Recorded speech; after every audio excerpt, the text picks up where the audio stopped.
Should I look into the camera or should I look at you? That's totally up to you. You can.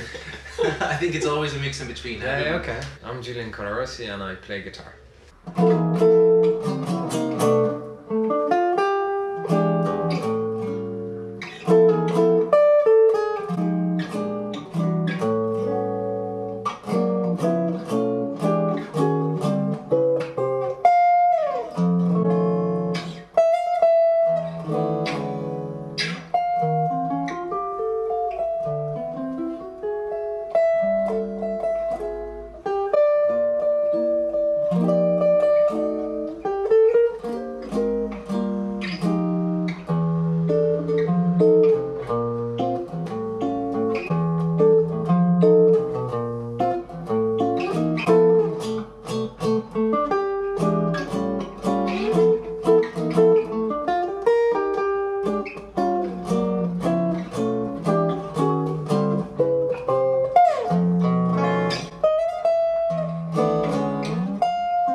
This is episode 4 of the Dublin Guitar Duets. You're the fourth guitarist I have the pleasure to talk to.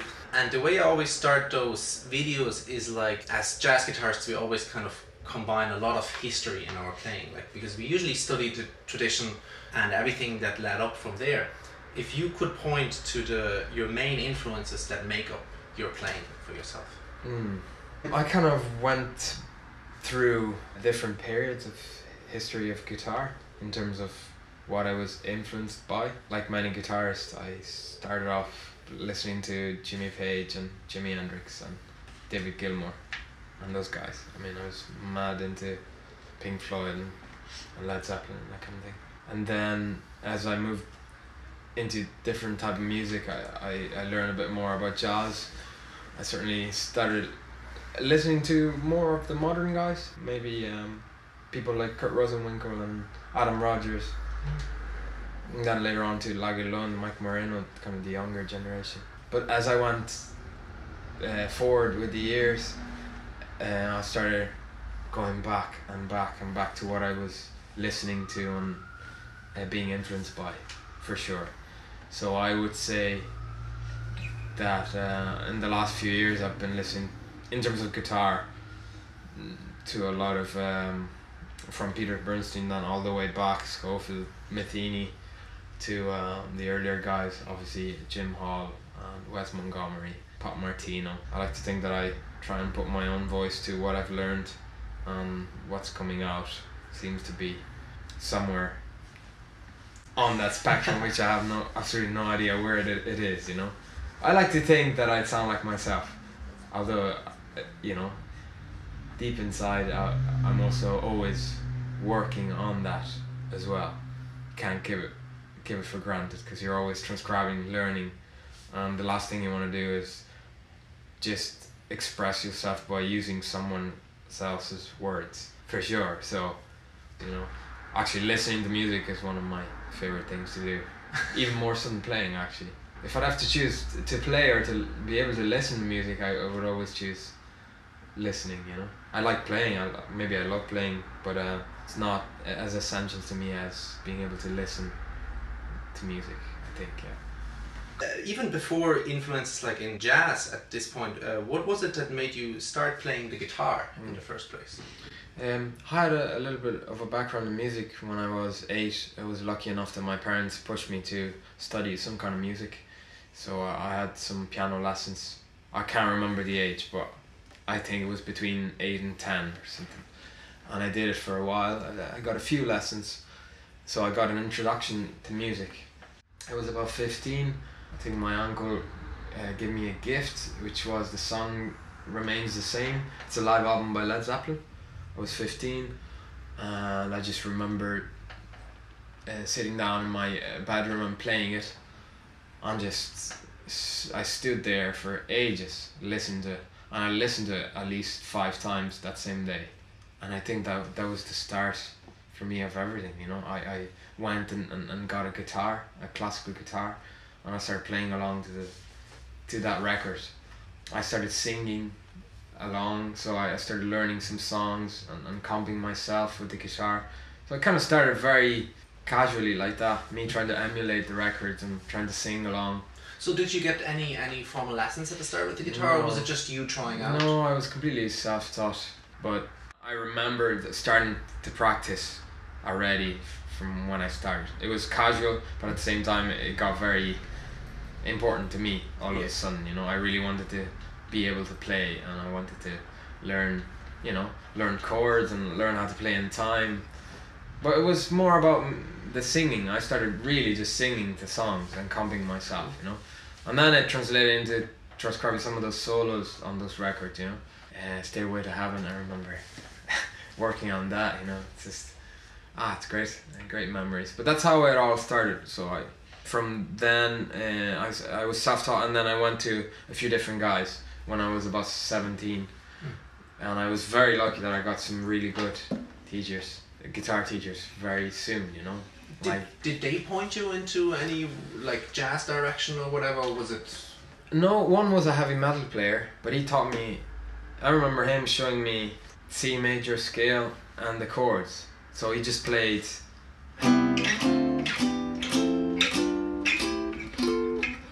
He played that. Yeah. Just my head went up. What's that? What? I remember because I was always traveling because my school was so far and my guitar lessons were so far because I was so far out on a mountain, you know. But I remember taking the bus to the lessons, and on the way back, couldn't wait to see what he taught me.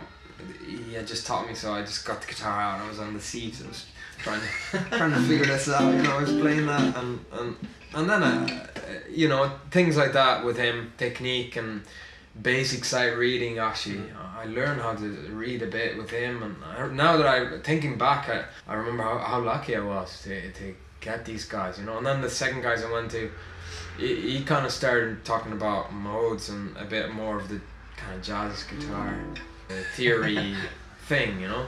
So that was extremely interesting too, and I learned a lot. He talked about bossa nova even once. I remember he taught me a pattern or something, or a chord, how to comp it.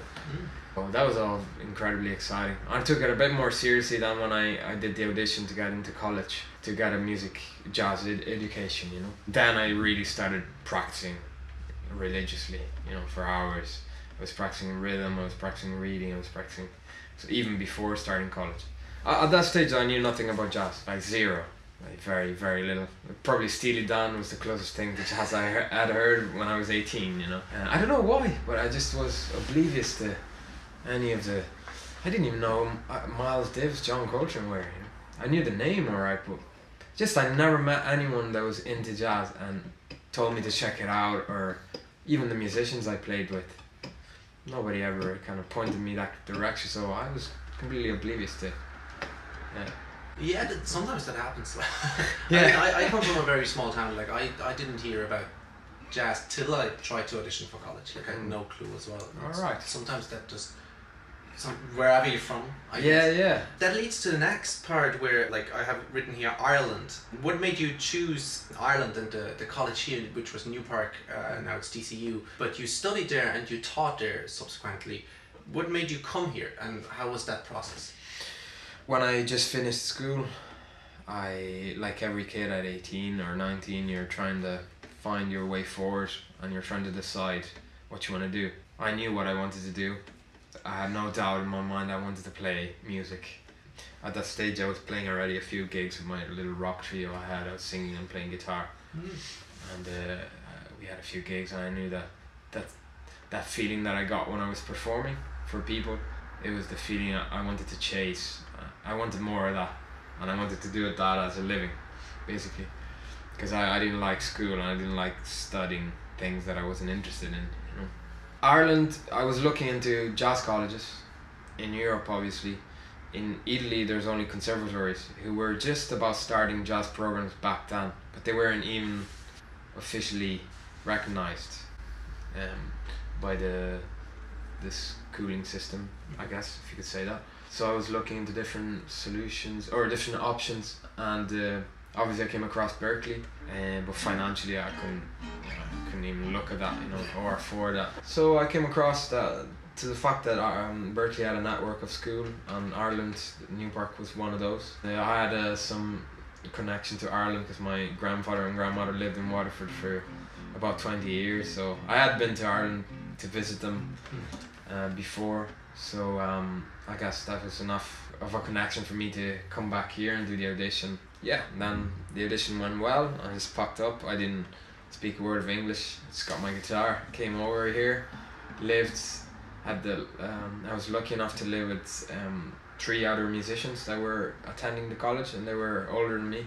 They were in the year above, so I was always hanging out with them, learning how to speak English and learning things that they were learning. So I had the luck of being able to ask questions when I didn't know the answers, and they could help me with that, you know. So I was definitely lucky to do that, but I was also lucky to absorb the Irish culture from those guys by living with them. And I've been living in Ireland now for almost 11 years. You know, I've learned not only a lot about music, but just about the culture and the people, and I absolutely love it. You know, I think the Irish people, it's quite a special bunch of people who know how to have a good time. They have great humour. They're very welcoming. I felt welcomed. It wasn't always easy, obviously, when you don't speak English and you're alone. But if there's a country who helps you, not a country, but a group of people that helps you out, I think the Irish are definitely up there, you know. And they know how to have a knock and how to make you feel at ease, you know. So I'm glad I came here, actually. That leads into the next part I have here. We talk about Ireland, Irish culture, Irish people. And the next thing on the list would be Irish jazz. How did you find the scene when you first came here? Like, was it easy for you to get gigs or to get a connection to the people, and how are things happening and all of that? When I came over, it was a different time. Ireland was different. I think it was about the height, the end of the boom, the Celtic Tiger. It was 2007, so there was a lot of activities around, a lot of money floating around, and there were a lot of gigs that you could go and see. When I came over, I remember, and that's because I was in college, I started going out with that group of people who were into going out to see live gigs, obviously. So I remember being brought to Cabinteely Park, where there was this old Gregorian house, and there was a series of concerts there. And those were the first live gigs, kind of jazz live gigs I've ever seen. And then from there, I remember seeing Louis Stewart straight after, and that just blew me away. And I went to see him every week. He used to play every week in the basement of Dame Lane. There's a club there. He used to do a gig there every week, and I used to go and check it out, and religiously. I loved it. I got so into it that I would take notes at the gigs of what tunes he was playing, and I would go home and learn those tunes, and it was just, I started transcribing him. So I didn't mention him at the start when I was talking about influences, but obviously Louis, like every other Irish guitarist, it's probably one of my main influences, you know. And I went to all the gigs back. I remember back then there was so much going on, and I was always out, pretty much 5 nights a week, watching gigs, you know.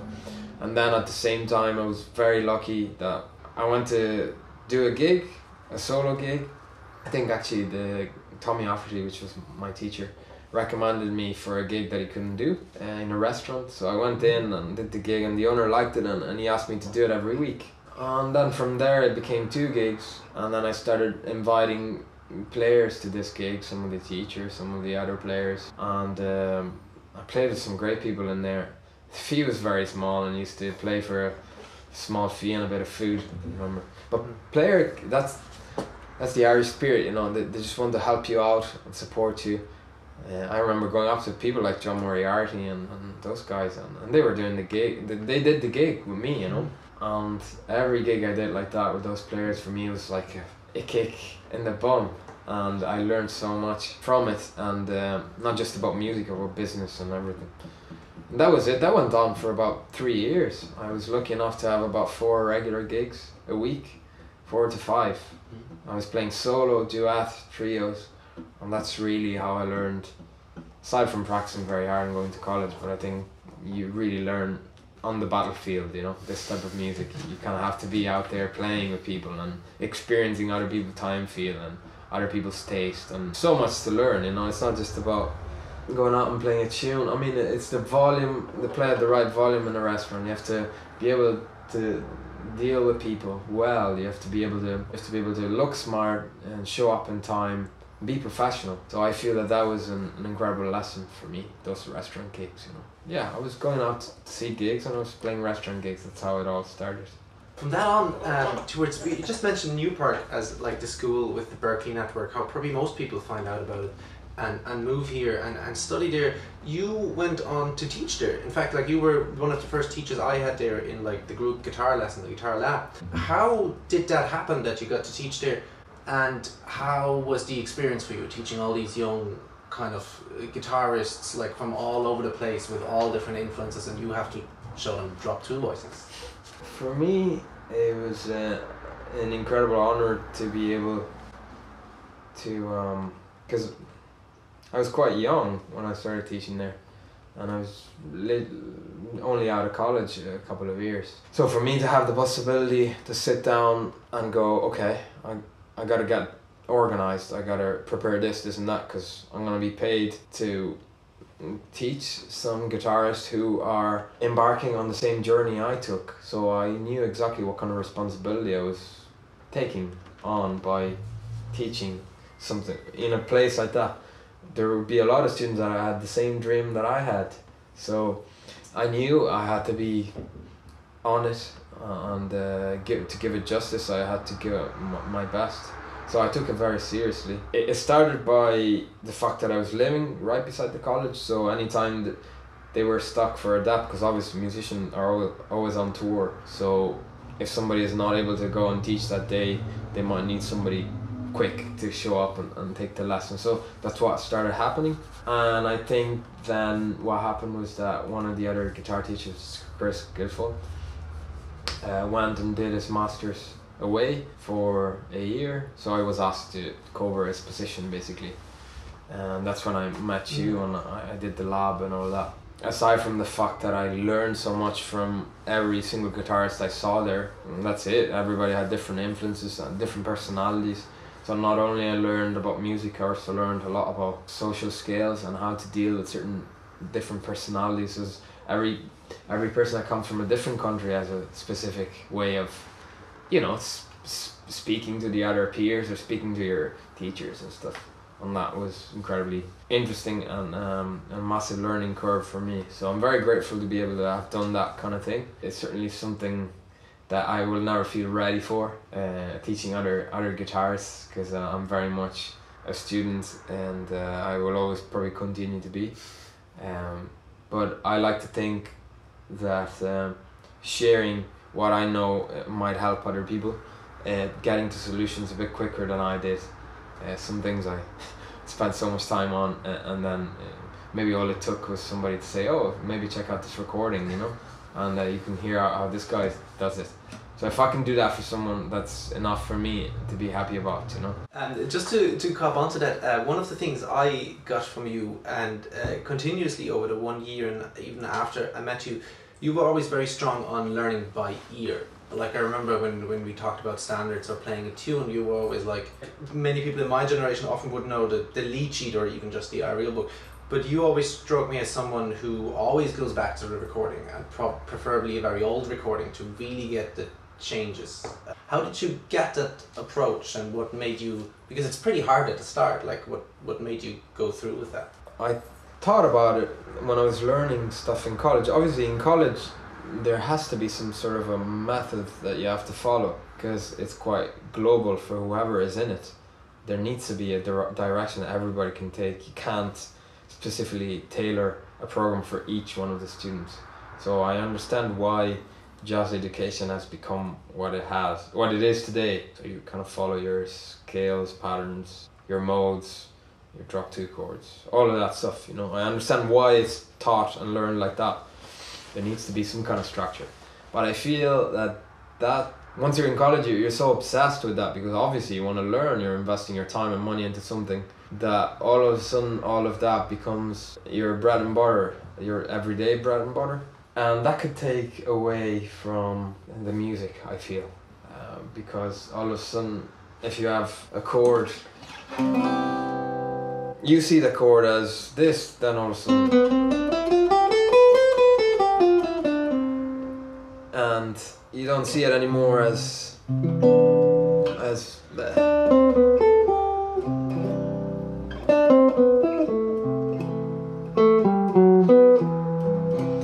melody, or as a possible, as a color, as a, I don't know. It's a hard thing to explain. I feel that structure is good, but then you also need something that brings you back to what brought you to that place in the first place. So I feel that learning by ear is it does exactly that. Breaks all the rules, it takes away the structure of the lead sheet. The lead sheet, when you look at a tune, I feel if I see the lead sheet, if I see the music of it, it changes. That tune for me changes forever because all of a sudden it's boxed into one particular thing. I don't have a photographic memory, but I'm very visual with how I approach things. And if I see something, I tend to remember it. And if I see a tune, then that sheet is going to be stuck, that music sheet is going to be stuck in my head. And that to me really boxes it in. That's another thing, is I realise that a lot of the things that are written are not particularly right. There's things that, again, they have to be written a certain way because they're globalised and for people to learn. But I feel that you can only get the true spirit of a tune by listening to some great players approaching it, but also to the oldest recording as possible, to make sure that nobody else that has seen the lead sheet has played it like the lead sheet.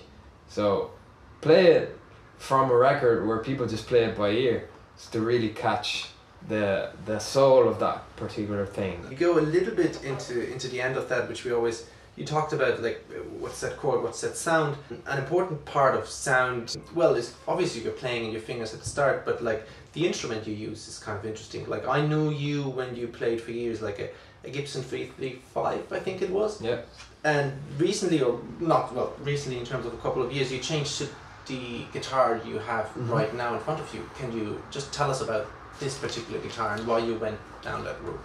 Yeah, I mean, I'm not a massive gear expert, but I know that the 335 I had, this Gibson, had a great sound, you know, but it never felt right playing it for me. It always felt hard for some reason, and it was set up incredibly well by John Moriarty, which is, you know, probably the greatest luthier we have in this country.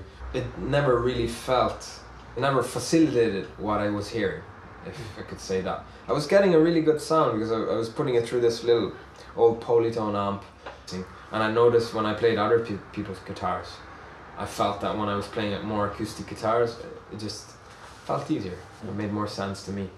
And I just came across this guitar and had the nice acoustic sound I wanted, but not so much that I would be struggling on a live gig when a drummer would be playing in. Because when you're playing a more acoustic instrument, obviously you're going to have kind of sort of different problems acoustically. But with this one, it's got a nice acoustic sound, but then it's made in a way that doesn't feedback, or you won't have many problems when you're playing live with a drummer, you know, even if they have to push the level a bit. And yeah, I've been very happy since. I gave it to John again.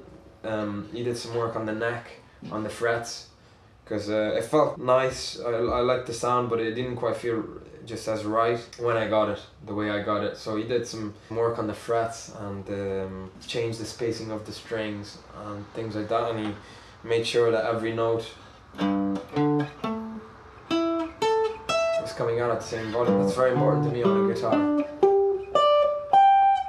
You don't want any kind of sort of area of the guitar to just pop out, because when you're playing a phrase, all of a sudden you either disappear or it's coming out too much, you know. But that happens to a lot of guitars. We're very lucky to have people who can help us with that kind of thing, you know.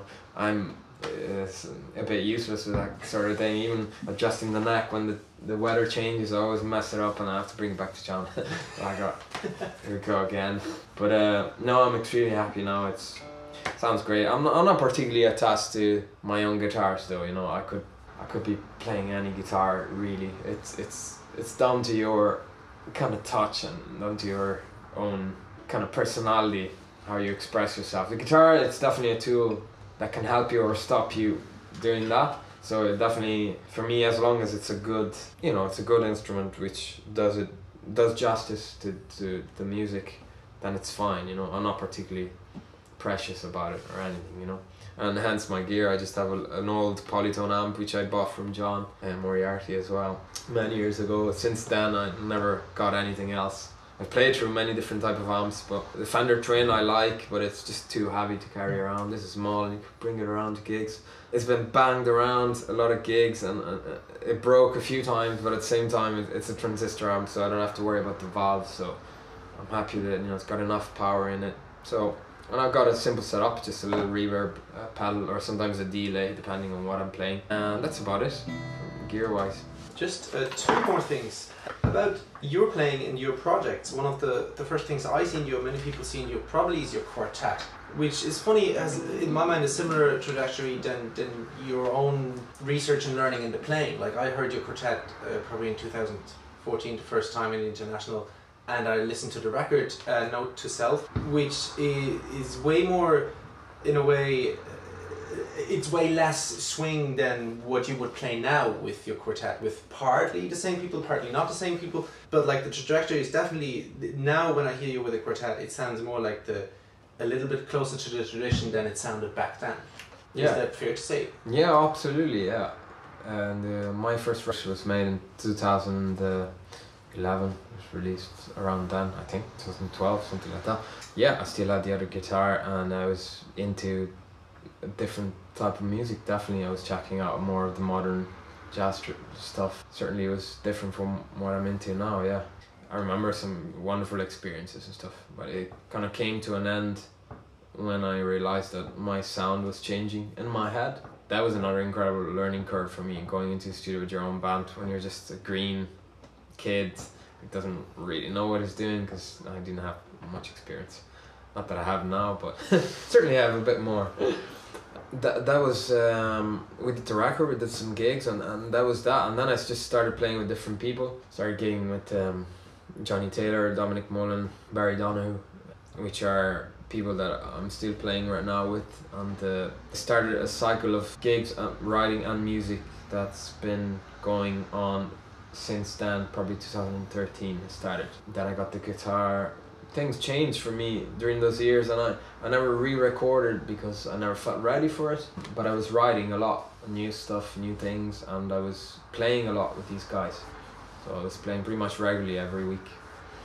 It's only until this year, which I went back to the studio with that quartet, same quartet, and we recorded a new album. But this time I didn't want to do it the same way I did in the past, just a quartet record, because my influences were different. Again, I didn't know if I wanted to listen to another quartet guitar record. Anyway, I was just thinking, is it something that I really want to listen to, another jazz quartet?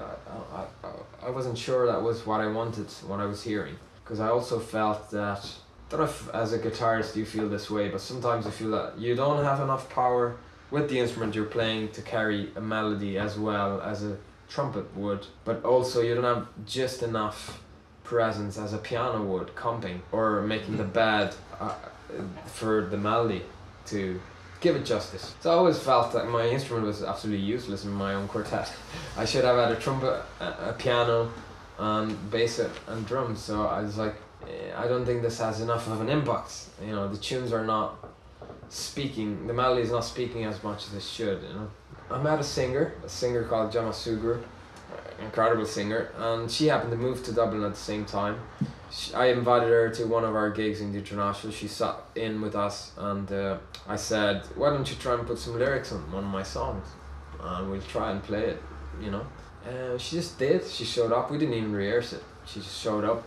It just felt, it made a lot of sense to me when I heard it all of a sudden. So that's what I did. I just gave her my tunes, all the stuff I've been writing in the last 3 or 4 years. I've been playing with the guys.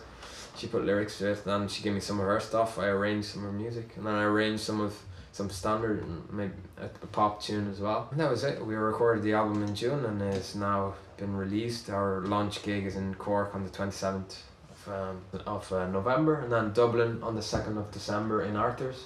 And then we have a gig in Killarney on the 21st of December, but it's going to be available online as well to buy. And yeah, I'm happy the way it came out. The last thing I have for you on my list is projects. That's definitely one, the quartet with the singer. That's kind of a new side, and that's coming out soon. And there's gigs, as you said. The other one I just want to touch is, like, many people know you from your duo playing with John Kyo, Julian John. What kind of different outlet gives that for you? Because you also, like, it's not traditional jazz standard guitar duo. That's another thing that it's part of my past, present and future very much. As in, John came to me and John go back years. You know, he was in college when I was doing college. It's only after college that we started playing together, and he came to me with the restaurant gig. He said, look, I have this restaurant gig I have to cover on a Saturday in town, and I didn't want to do jazz standards, so I thought we could try some pop tunes as well as some standards, or, you know, what do you think? And I said, all right, let's try it out. So we just started trying out these tunes, and to me they were all new. I didn't know, I realized how much I didn't know of that music, the pop music from the 70s and the 80s. But John really exposed me to all of that music. I also had to learn how to play that kind of music, because it's a different sort of discipline altogether.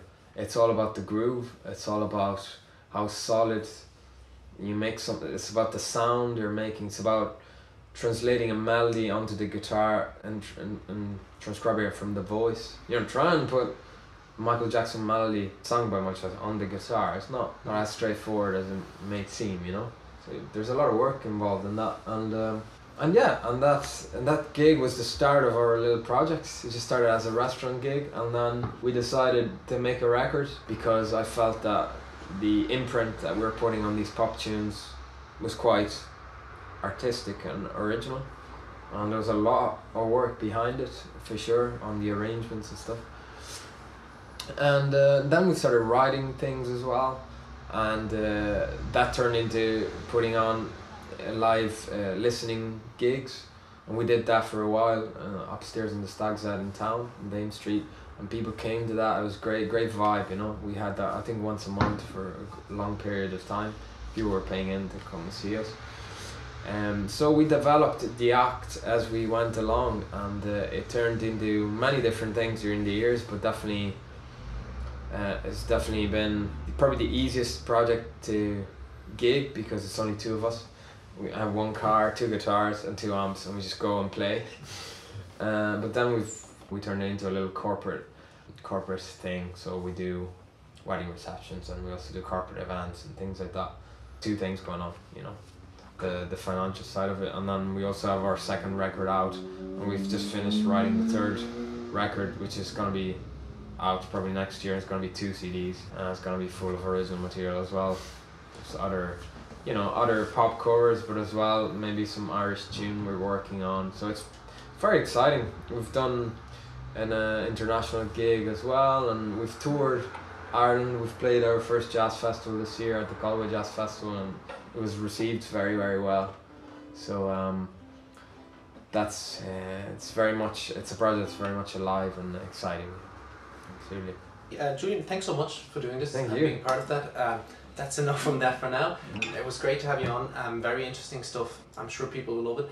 And now let's just play a tune and that's it. Yeah, great. Can I just say one thing? Yeah, sure. Okay, go ahead. Just saying that it's an absolute pleasure to be on this video series, so thank you. And it's an absolute pleasure to be on this video series alongside people like Hugh and Charlie and Chris and those guys, because I didn't mention it in my influences, but those are probably the other main influences I had, you know, all the people I grew up musically around, people like Hugh, John Moriarty, all those guitarists, Chris and Scott Coleman and all those peers that were in college when I was, they're probably the people I learned the most from, you know, as well as Louis obviously, but these are the guys I practiced music with and I came up with, and I certainly learned a lot of what I know by watching them, you know.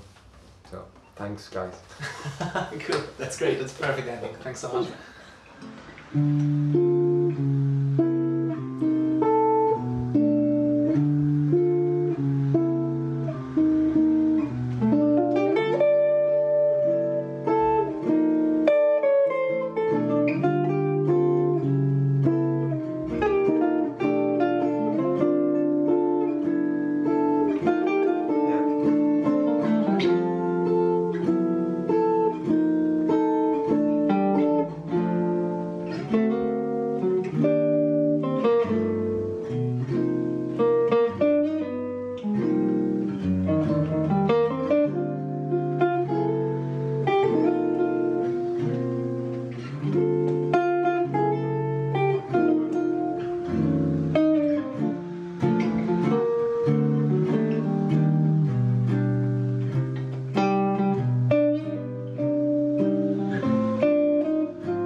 Yeah. Nice. That was That's nice. that was the one. Yeah. Deadly. Yeah, is it a good intro? I like it. It's different. Yeah, I like it from the 3 kind of because it comes again in the song. oh yeah. When it comes again in the song, I'd say play the top note as an F rather than that. Jesus. Kind of a B. Like that one. Because the melody, look, it's like.